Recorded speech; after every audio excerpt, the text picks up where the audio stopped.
இயேசுவில் அன்பார்ந்தவர்களே, இன்றைய வார்த்தைகளே நம்மை முழுமையாக சிந்திக்க இறைவன் அழைப்பு விடுகிறார். கூட்டணி சரியில்லை. ஆமாங்க, சேர்க்க சரி இருந்தாதான் எல்லாமே நன்மையாக அமையும் என்று முன்னோர்கள் சொல்லுவது போல இங்க கூட்டணி சரியில்லைங்க. இந்த கூட்டணியினால் தான் நன்மையை செய்ய நினைப்பவன் தீமையை செய்கிறான். நல்லவனாக வாழ வேண்டிய தீயவனாக வாழ்ந்து இன்று வரலாற்றிலே ஒரு இடம் பதிக்கிறான். அது என்ன உண்மை? ஏன் கூட்டணி சரியில்லை அப்படின்னு வார்த்தையோடு ஒரு பயணம் செய்து அறிந்து கொள்ளுவோம் வாங்க.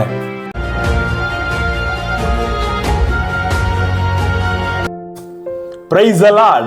இயேசுவுக்கே புகழ், இயேசுவுக்கே நன்றி. இறைவனின் அருட்கரமும் இறையாசீரும் உங்களோடு உங்கள் குடும்பத்தோடு முழுமையாக தங்கிட உங்களை நான் வாழ்த்துகிறேன். அன்பில் நிலைத்திருப்பவர்களே, நெற்றிக்கண் திறந்தாலும் குற்றம் குற்றமே என்று துணிவுடன் ஏரோதின் பாவத்தை சுட்டிக்காட்டிய இறைவாக்கினர் யோவான். யோவானின் வார்த்தைக்கு அஞ்சி, மனைவி ஏரோதியாவின் வார்த்தைக்கு அஞ்சி, யோவானை இறைவாக்கினர் என கருதிய மக்கள் கூட்டத்துக்கு அஞ்சி வாழ்ந்து அச்சத்திலே மூழ்கி இருந்த ஏரோது ஒரு புறம். நன்றாக சொன்னார்கள் நமது முன்னோர்கள். அது என்னவென்றால், வீரன் ஒருமுறை சாகிறான், கோழையோ தினம் தினம் சாகிறான். இம்மொழி யோவானுக்கும் ஏரோதுவுக்கும் நன்றாக பொருந்துகிறது. கடவுளுக்கும் மனசாட்சிக்கும் அஞ்சுபவர்கள் வேறு எதற்கும் அஞ்ச வேண்டியதில்லை என்பார்கள். அதுபோல கடவுளுக்கும் மனசான்றுக்கும் அஞ்சாதவர்கள் மற்ற அனைத்துக்கும் அஞ்சி நடுங்க வேண்டிய சூழ்நிலையை உருவாக்கி கொள்ளுகிறார்கள். கடவுளுக்கு அஞ்சி தீமையை துணிவுடன் சுட்டிக்காட்டும் அனைவரும் இறைவாக்கினர்கள் என்ற உணர்வை இன்று இறைவார்த்தை வழியாக இறைவன் அழைப்பை தருகிறார் அன்பார்ந்தவர்களே. ஆனால் குற்றம் செய்த திருடனுக்கு யாரை பார்த்தாலும் காவலதிகாரி போன்று தெரியும். பாவத்தில் வாழ்பவனுக்கு பார்க்கும் அத்தனை பேரும் இறைவாக்கினர்களாகத்தான் தெரிகிறார்கள். ஆமாங்க, இன்னைக்கு உமது நண்பன் யார் என்று சொல், நீ யார் என்று உன்னை நான் அறிந்து கொள்ள முடியும் என்று சொல்லுவார்கள்.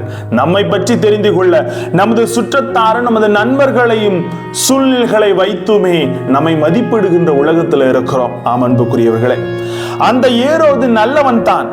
இறைவாக்கினரை மதிப்பவன், பாவத்துக்கு பயந்தவன், மனிதர்களை மதிப்பவன், கொடுத்த வாக்கை காப்பாற்றுபவன். ஆனால் அவனுக்கு சேர்க்கையும் கூட்டணியும் சரியில்லை. ஏரோதியாவளோடு அவனுக்குள்ள தொடர்பு அவனை கொலைகாரனாக மாற்றுகிறது. அன்புக்குரியவர்களே, இன்னைக்கு நாம் சேருகின்ற உறவும் நம்மோடு இருப்பவர்களும் நமக்கு ஏற்படுத்துகிற சூழ்நிலைகளும் தான் நல்லவனும் தீயவனாக மாறுவதற்கு வழியை வகுக்கிறது. ஒரு 5 நல்லவர்கள் கூட்டத்திலே ஒரு கெட்டவன் சென்று சேர்ந்தால் நிச்சயம் அவனும் நல்லவர்களாக மாறிவிட முடியும். அதே போல 5 கெட்டவர்கள் மத்தியில் ஒரு நல்லவன் சென்று சேர்ந்தால் அவனும் கெட்டவனாக மாறி போவான். இதுதான் யதார்த்த உண்மையாக இருக்கிறது. சேர்க்க சரியில்லைங்க. இன்னைக்கு வாழ்க்கையில நம்மோடு பழகுகிறவர்களும் நாம் பிறரோடு பழகுகின்ற பொழுதும் நல்ல வார்த்தைகளை பேசியும் நன்மைகளை பரிமாறிக்கொண்டு வாழுகின்ற சூழ்நிலைகள் எங்கோ தொலைந்து போய்விட்டது. இன்று சுயநலங்களும் போட்டிகளும் பொறாமைகளும் சூழ்ந்து பிறரை வீழ்த்தி அதில் இன்பம் காணுகின்ற ஒரு நிலைக்கு நாம் தள்ளப்பட்டிருக்கின்ற ஒரு நிலையில் தான் வாழ்ந்து கொண்டிருக்கிறோம் அன்பார்ந்தவர்களே. சுடும் வரை நெருப்பு, சுற்றும் வரை பூமி, போராடும் வரை தான் மனிதன் என்று சொல்லுவார்கள். போராட்டத்தை சந்திக்காத மனித வாழ்க்கை என கருதப்பட தகுதியற்றது என்று சொல்லுகிறார்கள். அப்படிப்பட்ட போராட்டத்துக்குள் வாழ்க்கை மிகவும் தகுதியுள்ளவர்களாக நம்மை மாற்றிக்கொள்ள போராட்டம் உதவுகிறது என்று இறைவன் சொல்லுகிறார். உண்மையை உறக்க சொல்லும் போராட்டத்தில் வெற்றி பெற்றவராக புனித திருமுழுக்கு யோவான் திளைகிறார். உண்மையான மனிதனை காக்கும் போராட்டத்தில் தோற்று போனவனாக ஏரோது என்று தோன்றுகிறான் அன்பார்ந்தவர்களே. ஆம், திருப்பாடல் 145:6 சொல்லுவது போல, தம்மை நோக்கி மன்றாடும் யாவருக்கும் ஆண்டவர் அண்மையில் இருக்கிறார். அன்று அன்னை மரியாளுக்கு ஒரு போராட்டம் இருந்தது. பிள்ளையை உதிர்த்தலி சுமந்து இந்த மண்ணுளிகளை கொண்டு வர வேண்டும்.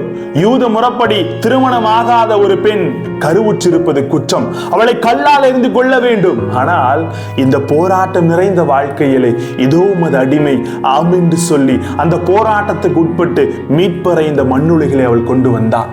நமது வாழ்க்கையிலே எத்தனையோ போராட்டங்கள் இருந்தாலும் நமது சேர்க்கையும் நமது கூட்டணியும் இறைவனோடும் இறைவார்த்தையோடும் நல்லவர்களோடும் நன்மை செய்பவர்களோடும் இணைந்திருக்கின்ற பொழுதுதான் நாம் ஆசீர்வாதம் பெறுகிறோம். அன்பார்ந்தவர்களே, செய்து பார்ப்போம், ஆசீர்வாதம் நிச்சயம்.